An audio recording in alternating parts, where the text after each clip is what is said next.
Hey, hello everybody, Disciple here with Overwatch Curios. Now Overwatch has achieved international fame and in the past year and a half has become one of the world's best-selling and most popular games around today. So it's pretty obvious that such success would gain the attention of other game studios as those developers seek to understand how and why Overwatch has been so successful and maybe incorporate some aspects of the game into their own work. They say imitation is the most sincere form of flattery, so seeing other studios attempting to adopt elements of the game into their own projects must feel pretty darn good for the Overwatch development team. However, sometimes that flattery and inspiration just completely turns into copyright infringement or basic cloning. While it's expected that games will borrow ideas and concepts from previous games and find a way to expand on them, sometimes developers just want to make a quick buck, especially if they're in a country that isn't necessarily as held back by modern copyright law, so they just flat out shamelessly copy another game in an attempt to jockey off of its success in the market. Now, while they might not always be as bad as my favorite mobile game, PlayerUnknown Fortnite Battlegrounds Royal Pub Go, there are some pretty rough ones that we're going to take a look at in today's video that are the most shameless and blatant Overwatch clones of all time. Now, the first one we're going to take a look at is a game called Legend of Titan, which is hands down just a full-on Overwatch clone, and there's really no way to put that any other way. The trailer here shows a bunch of heroes who mechanically function very similarly to heroes from Overwatch, but some of the art is literally just ripped straight from the game. For example, Reaper. Now, Reaper in Legend of Titan looks almost identical to the model that he has in Overwatch, with the only thing that's really changed being his shotguns. All of his abilities are identical in terms of usage. For example, Death Blossom and Wraith Form both not only have the same effect in-game, but also have nearly identical animations as well. The only difference being that Legend of Titan is a mobile-based game, so there's going to be way less detail behind the quality of the graphics themselves. Obviously, the frame rate is going to be a bit lower, but also the polygon count and some of the coloring and shading attached to the heroes is similar, but the obvious ripoff is still obvious. Other heroes from Overwatch also slide into the Legend of Titan to make an appearance. There's a very obvious Widowmaker, as well as Bastion, who even has the exact same E54 marker on his body as Bastion does in Overwatch. These characters all have very similar functionality to their counterparts in the game. However, some of the heroes in Legend of Titan are visually a bit different. For example, Tracer and Reinhardt both seem to be modeled after skins of their Overwatch counterparts rather than the default skins of those heroes such as Widowmaker, Reaper, and Bastion are. Meanwhile, their version of Pharah is a male instead of a female, making it the largest and most notable deviation in gameplay and design from the rest of the roster, and if the most notable deviation you have is making a character male, that's really bad.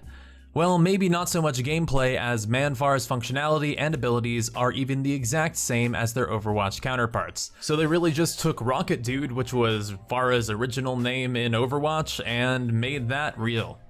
Now, it's hard to say that the game is a complete clone of Overwatch. For example, all the maps in the game, while they do draw visual inspirations from Overwatch, are actually a little unique. There's certainly that glimpse of inspiration, however the physical layout is indeed different, which means that the Legend of Titan developers decided that maps were going to be the line in the sand for their development cycle and process that they would not cross over. While completely copying the visual style, ability functionality, and character classes of another game was acceptable to them, to also create your own iteration of their maps was just far too much. And as such, they at least tried to make their own maps feel unique and just a tinge less Overwatchy. But there's also possibly the idea that they couldn't recreate the Overwatch maps in their own mobile engine and instead just went for something a bit easier and within their grasp. There are some very obvious elements of inspiration, from Hanamura to what appears to be a nighttime version of King's Row, but the physical layout and design of each level is actually a lot different to how they appear in Overwatch. Now, it's been said that Legend of Titan was just a tech demo by a Chinese developer looking to demonstrate what they could do with the mobile game. However, they also stated that while the intended product of Legend of Titan would still maintain inspiration from Overwatch. Since nothing has been posted lately by the game or in regards to the topic, it seems like the overbearing resemblance to Overwatch may have been too much and they've been asked to cease production. Or it could just mean that the developers are indeed reworking the game for a full release that no longer looks like a blatant clone of Overwatch as a mobile port. Now, Heroes of Warfare, another similar Chinese game, bills itself as the first ever mobile FPS MOBA, although the elements of the MOBA are pretty much non-existent.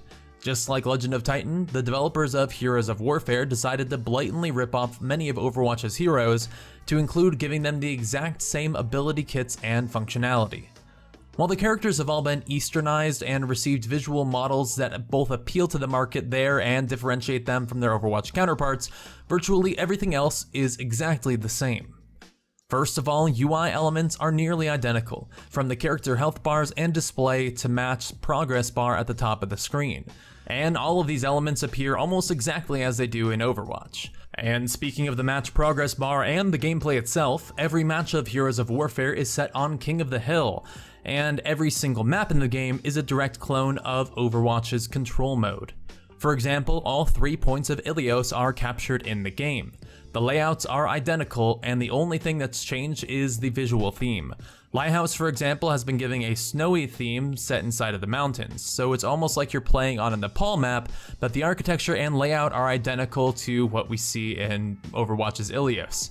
Meanwhile, ruins are set in what appears to be Egypt, with sandstone and ancient Egyptian icons scattered around the architecture of the map, but make no mistake, it's still definitely just ruins. And then you head to Well, at which point the developers apparently became tired of reskinning the maps and just said, forget it. Well appears exactly the same in Heroes of Warfare as it does in Overwatch, including the Greek setting. Now our last clone is the most unique out of the 3 in the video, but that's only due to the effort invested on not trying to be a complete clone, and it's still definitely just coming straight from Overwatch. Every aspect of the game seems to be designed around just barely skirting copyright laws as a means of monetizing the product itself, and less about developers being inspired by the work of another studio. Loosely translated in English to Hero Mission, the game features its own maps that draw some pretty heavy inspiration from that of Overwatch. For example, one of them looks like a total mashup of Hollywood and Hanamura, just for starters. Meanwhile, another map is very reminiscent of Gibraltar, with only minor tweaks in the pathing and the environment. Hero Mission is the only of these games to feature a game mode other than King of the Hill, and its particular version of Watchpoint Gibraltar features a very familiar final checkpoint that the payload must be pushed through. The heroes themselves all have unique appearances, however, many of them are just loose interpretations for their Overwatch counterparts. There's a pretty obvious D.Va clone, and Winston as well. However, Winston appears to be a panda instead of a gorilla, because this game is designed for the Eastern market. And again, some of the heroes do have some different abilities. For example, the D.Va lookalike fires balls of energy that are very reminiscent of Symmetra's right click, as opposed to having her classic pistol. On top of that, her ultimate is this really comical version of Zenyatta's ultimate, where she stands still and begins dancing while disco lights go off around her, which is actually an emote of hers. In the midst of her lights and the rave, her and all nearby allies are healed quite rapidly. However, the Roadhog clone pretty much spares no mercy. Lumbering around with a hook and a shotgun, he plays exactly as Roadhog does. In fact, when he uses his heal, you can even see the iconic yellow energy and cross icons around his body, much like the spawn rooms of Overwatch. Anime76 also makes an appearance with his tactical visor and all as an ultimate.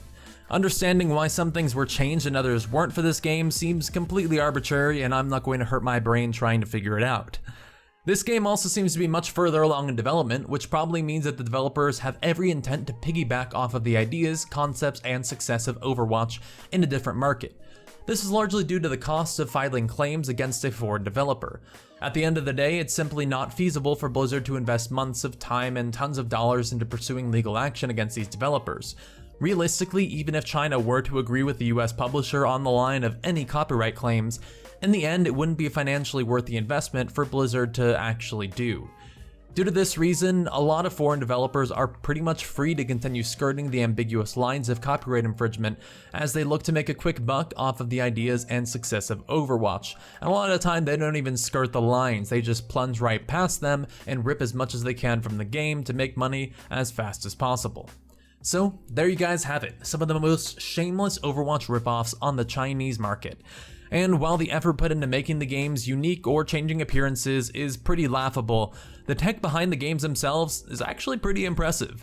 It can only be a matter of years before Blizzard could potentially flesh out a fully polished mobile version of Overwatch as the technology continues to develop and the processing capabilities of smartphones continues to grow exponentially. Of course, that's only theoretical, but it's kind of fun to imagine being able to play the game on a bus or while waiting at an airport or virtually anywhere, and it'd be cool to see if Blizzard ever does consider working on something of that nature. Although you obviously couldn't play with console or PC players, it might be fun to play against other mobile phone users and maybe even play a different version of Overwatch where you have fewer heroes against each other, or maybe even you play a one person versus the environment mode. Anyway, in the light of all these shameless ripoffs, I'm going to drop a shameless plug and ask you to go ahead and subscribe to this channel here right now so that you can keep up to date with all of our newest content. Anyway, thank you so much for watching, and until next time, peace.